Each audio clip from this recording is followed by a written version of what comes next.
ഗോഡ്സില -1 ഏറ്റവും കൂടുതൽ കാത്തിരുന്ന പടമാണ് ഈ പടം. കാരണം ഞങ്ങൾക്ക് ഓൾറെഡി അറിയാം ബെസ്റ്റ് വിഷ്വൽ എഫക്ട്സിനുള്ള ഓസ്കാർ അവാർഡ് വരെ കിട്ടിയിട്ടുണ്ട്.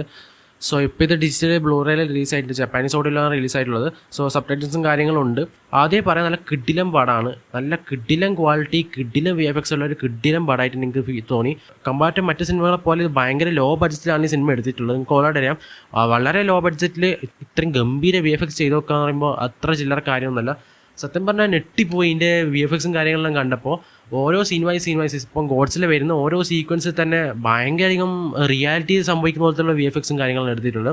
ബട്ട് എനിക്ക് ഇതിൻ്റെ പ്രശ്നം എന്ന് പറയുമ്പോൾ തോന്നിയത് എന്താ വെച്ചാൽ, പ്രശ്നമല്ല, എനിക്ക് മാത്രം നെഗറ്റീവായിട്ട് തോന്നിയത് അതിൻ്റെ അകത്തുള്ള ഗോഡ്സിലെ ഡിസൈൻ എനിക്ക് വളരെയധികം ക്ലീശയില്ല തോന്നിയത്.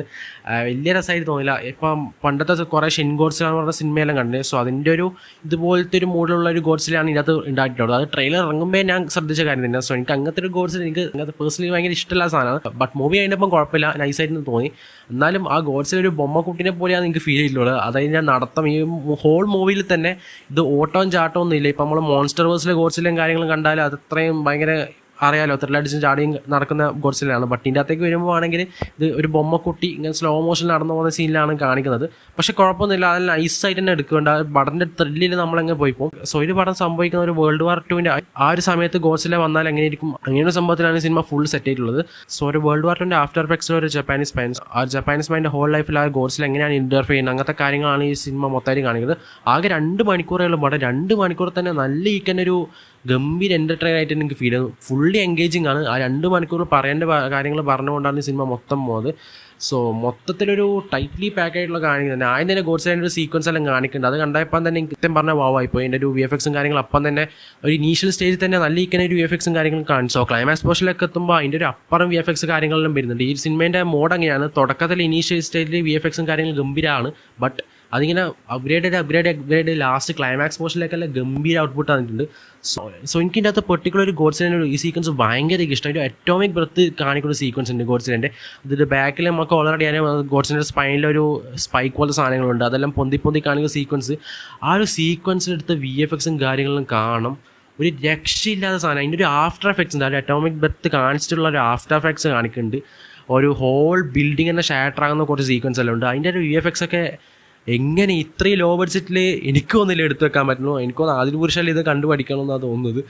സോ എല്ലാം കൊണ്ടും VFX സത്യം പറഞ്ഞാൽ ഡിസേർവിങ് തന്നെയാണ്. ഈ ഒരു ഓസ്കാർ എന്ന് പറയുമ്പോൾ ഭയങ്കര ഡിസേർവിങ് തന്നെയാണ്. പിന്നെ ഇതിനകത്ത് സ്റ്റോറി ലൈനും അടിപൊളി തന്നെയാണ് കേട്ടോ. ഇതിൻ്റെ അകത്ത് നല്ലൊരു സ്റ്റോറി ലൈൻ ഇവർക്ക് ഇതിൻ്റെ അകത്ത് തരാൻ സാധിച്ചിട്ടുണ്ട്. അതായത് മുന്നത്തെ നമ്മൾ ഫസ്റ്റ് ഗോഡ്സിൽ ഇപ്പോൾ 90s ഗോഡ്സിൽ ഇറങ്ങിയിട്ടുണ്ട്, നിങ്ങൾക്ക് ഓൾറെഡി അറിയാം. സോ അതേപോലത്തെ സ്റ്റോറി ലൈനാണ്. ഹോളി ഒരു വേൾഡ് വാറിൻ്റെ ഇടയ്ക്ക് നടക്കുന്ന സ്റ്റോറി ലൈനാണ്. സോ ഇതിൻ്റെ അകത്ത് ഗോഡ്സിനെ ഒരു എനിമി ആയിട്ടാണ് ഇവിടെ അടുത്ത് കാണുന്നത്. ഹ്യൂമാനിറ്റിക്ക് മൊത്തം ത്രെറ്റായിട്ടുള്ള ഒരു എനിമി ആയിട്ടാണ് ഗോഡ്സിൻ്റെ അകത്ത് പോർട്രേ ചെയ്തിട്ടുള്ളത്. സോ ആ ഒരു കാര്യം എനിക്ക് ഭയങ്കര ഇഷ്ടമായി. ഇപ്പോൾ നമ്മളെ മോൺസ്റ്റർ വേഴ്സിലെല്ലാം ഒരു ഹീറോയ്ക്ക് സേവ് ചെയ്യുന്ന രീതിയിലാണ് ഗോഡ്സിനെ പോർട്രേ ചെയ്തിട്ടുണ്ടെങ്കിൽ ഇതിനകത്ത് നേരെ ഓപ്പോസിറ്റ് ആണ്. ഫാൻസ് എന്ന് പറയുമ്പോൾ അവരെല്ലാം എങ്ങനെയാണ് ഗോഡ്സിനെ കാണുന്നതാണ് പറഞ്ഞു നിൽക്കുന്നത്.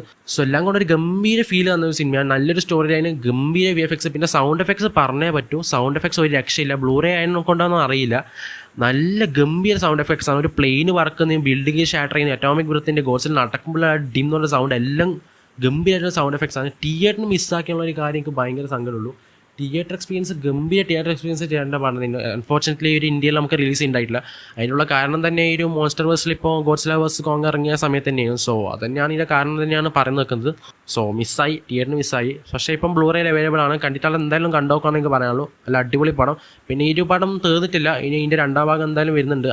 ലാസ്റ്റ് ക്ലൈമാക്സ് പോർഷൻ കണ്ടാൽ മനസ്സിലാവും. സോ സ്പോയിലർ ആക്കുന്നില്ല, ഒരു ഗംഭീര പടമാണ്. 2 മണിക്കൂറേ പടമുള്ളൂ. എല്ലാം കൂടെ നല്ല ടൈറ്റ്ലി പാക്ഡ് ആയിട്ടുള്ള കിടിലം പടം. സോ എനിക്ക് ഭയങ്കര ഇഷ്ടമായി. കണ്ടിട്ട് എന്തായാലും തീർച്ചയായും കണ്ടുനോക്കുക. സോ വീഡിയോ ഇഷ്ടപ്പെട്ട ചാനൽ സബ്സ്ക്രൈബ് ചെയ്യുക, സപ്പോർട്ട് ചെയ്യുക. സോ അടുത്ത വീഡിയോ വീണ്ടും കാണാം. നന്ദി.